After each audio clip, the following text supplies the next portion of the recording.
Bienvenue sur le podcast de ceux qui ne veulent pas rater leur seconde chance. Avec Sophie, nous partageons avec toi les clés et les astuces qui nous ont permis de reprendre notre vie en main à la suite de mon infarctus. Le podcast est disponible sur toutes les plateformes. Pense à t'abonner pour ne rien rater. Salut à toi, je suis trop content de te retrouver aujourd'hui pour une nouvelle vidéo et en plus on va parler d'un sujet qui me tient particulièrement à cœur. J'ai pris des notes. C'est la méditation. Alors la méditation, on t'a déjà fait des vidéos dessus, on va t'en refaire d'autres, on rentrera plus en détail dessus, mais je voulais te parler d'un point précis qui est que tu as souvent la sensation de rater ta méditation, ou de pas arriver à méditer. Concrètement, qu'est-ce qui t'empêche de méditer ? Déjà, une position inconfortable. Ça, c'est un truc concret, réel. Effectivement, si t'es mal assis sur un truc qui te fait mal, si t'as mal au dos, si t'es pas dans une bonne position, ta méditation, elle sera pas top. Donc déjà, ce que je te conseille, c'est de te mettre dans un environnement le plus zen possible et de te mettre dans une position la plus confortable pour toi possible, de manière à ce que tu puisses tout relâcher, et ton mental, et ton corps. Ensuite, une autre chose qui peut faire en sorte que ta méditation, tu as la sensation que ça marche pas, c'est simplement de penser que la méditation, c'est qu'une mode. Et oui, t'as raison, la méditation en ce moment c'est une mode, et tant mieux, et j'espère que cette mode elle va prendre et qu'elle va durer. Et personnellement, je suis certain que dans un siècle, les gens de dans un siècle regarderont nous en se disant mais comment ça se fait qu'ils méditaient si peu ? Voilà, ça sera une norme, bien sûr, on a besoin de la méditation pour y voir clair, on a besoin de méditer pour la clairvoyance. C'est pas une mode, quand tu vas voir un champion de Formule 1, qu'est-ce qu'il fait à ton avis ? Il fait de la visualisation, il fait de la méditation avant sa course, bien sûr. Il se recentre sur lui, il se concentre, il se ressent, il se détend. C'est un ensemble, c'est nécessaire. Donc oublie ce côté c'est une mode. Oublie-le. Voilà, c'est une mode, mais c'est une mode nécessaire. Après, autre chose qui t'empêche de méditer, c'est de penser simplement que tu n'y arriveras pas. Alors sache que si tu attends quelque chose de la méditation, si tu attends quelque chose de particulier, tu l'auras pas. Pourquoi ? Parce que la méditation, ça t'amènera quelque chose de particulier, qu'à partir du moment où tu auras réussi à faire ce travail-là, de rien attendre de la méditation. Ah, c'est compliqué comme théorie. Ouais, mais concrètement, c'est la réalité. Alors ça, c'est quelque chose qui vient pas comme ça. Moi, ça fait 1 an que je fais de la méditation maintenant. Je commence à peine par moment, sur certaines méditations, à arriver dans un état où je ressors de la méditation limite en extase, quoi. C'est impressionnant. Mais je te passe le nombre de méditations où j'ai la sensation pas de l'avoir fait pour rien. C'est ça le truc. N'aie jamais la sensation, n'aie jamais l'impression d'avoir fait ta méditation pour rien. C'est ça que je veux te dire. C'est même si tu penses que tu as raté ta méditation, le simple fait de t'être posé, de t'être assis, de t'être concentré sur ta respiration, concentré sur les pensées qui passent, parce que oui, t'as des pensées. Les pensées peuvent être un autre point où tu penses que tu rates ta méditation parce que tu n'arrêtes pas de penser pendant cette méditation. Il y a des jours où tu vas penser plus que d'autres. Il y a des jours où tu vas arriver à faire le vide, le calme. Il y a des jours où tu vas pas y arriver. Mais c'est pas grave. Faut pas que tu t'en veuilles. La méditation, ça sert à ça. Ça sert à contrôler tout ça. Et ça sert à accepter ces états de fait. C'est un fait. Et ça sert surtout à ne pas théoriser. Et c'est ça le problème. Qu'est-ce qui nous fait rater nos méditations ? Souvent, c'est de théoriser. Après, un truc super emmerdant quand tu fais une méditation, c'est quand t'as plein de trucs à planifier pour ta journée et que ta méditation te sert de planificateur. Alors ça, c'est horrible. C'est simplement horrible. Et c'est un truc qui m'arrive à moi, souvent, mais alors surtout, qui arrive à Sophie, qui est derrière la caméra, que tu vois pas. Tiens, si, allez, tu vas la voir. Je confirme. Coucou, elle confirme. Les méditations me servent beaucoup de planification. Ah ouais, les méditations. Alors, t'as plusieurs solutions. Alors, après, on fera les solutions, comment pallier ça, mais la solution rapide, c'est tu peux te donner un temps de méditation que tu vas appeler de planification.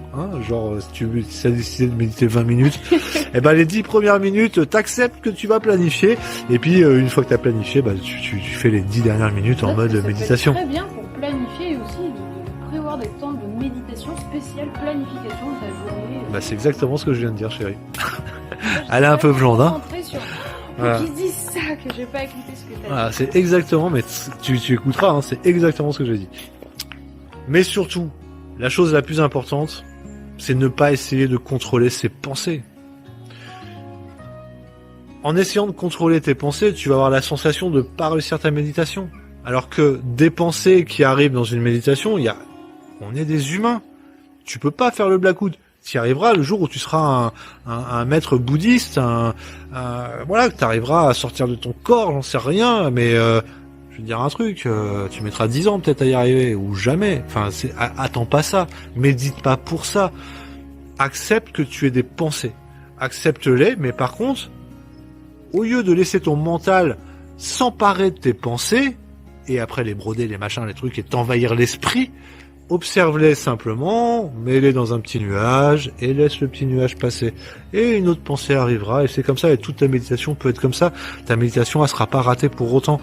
La méditation, ce n'est pas faire le vide complètement dans sa tête, c'est impossible, on est des humains, on ne peut pas faire le vide complètement dans sa tête. Je suis pas un scientifique, mais notre cerveau, là, il est fait pour créer des pensées. Alors, je sais plus, je crois que un humain a 1 milliard de pensées par jour, un truc du genre. Enfin, je sais pas, peut-être même plus, je sais pas, c'est énorme, c'est énorme. Donc, t'arriveras jamais à faire taire tout ça, complètement en tout cas, mais tu peux les diminuer et surtout tu peux les contrôler, et c'est en ça que la méditation, elle va t'amener à arriver à contrôler tes pensées. La méditation, ça va t'apprendre à lâcher prise sur beaucoup de choses, et c'est ça qu'il faut retenir. C'est pas le fait de pas penser, c'est le fait de lâcher prise sur ces pensées-là.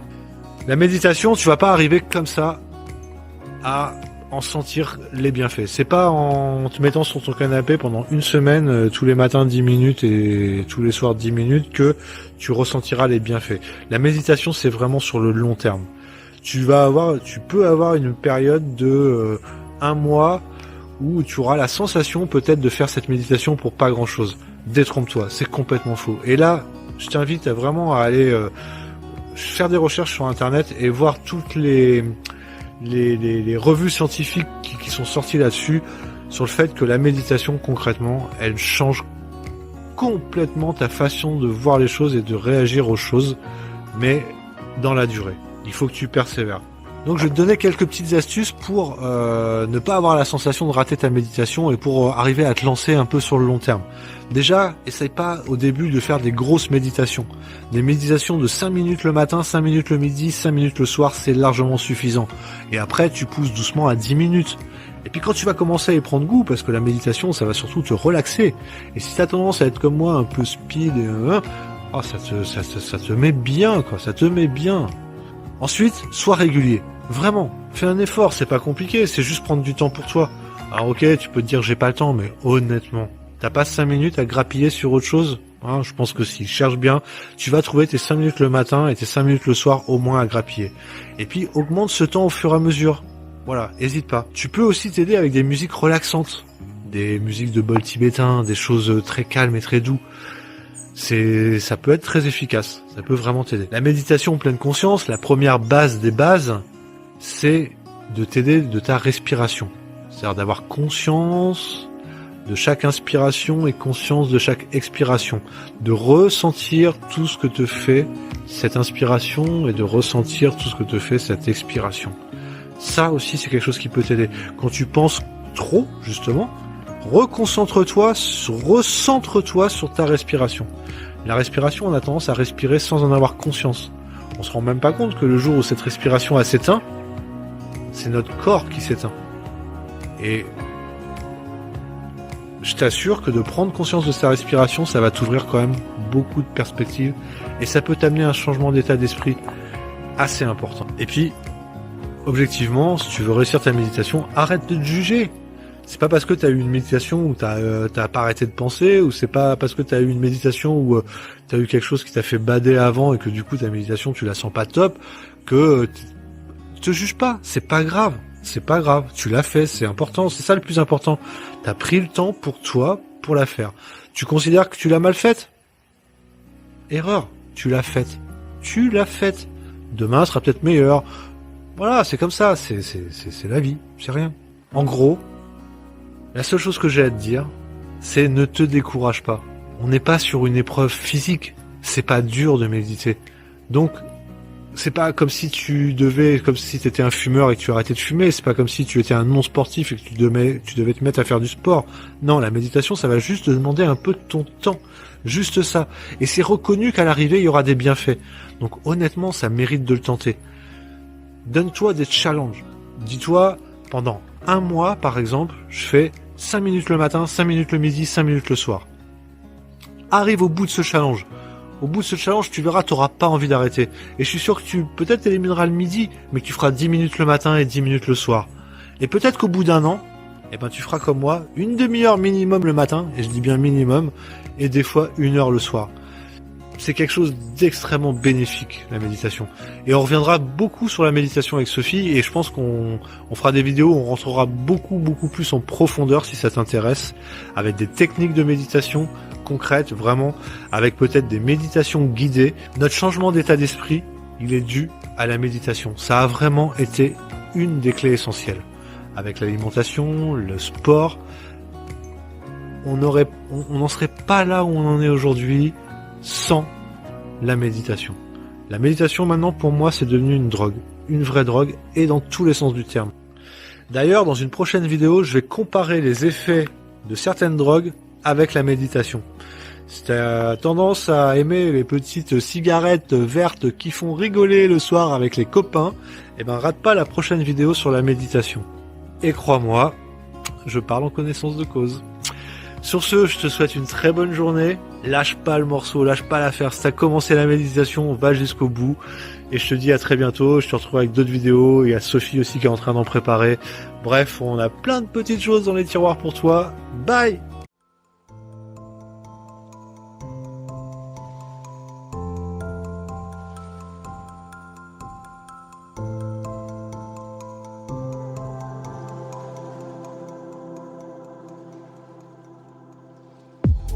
Si cet épisode t'a plu, pense à laisser un avis sur Apple Podcast ou sur YouTube.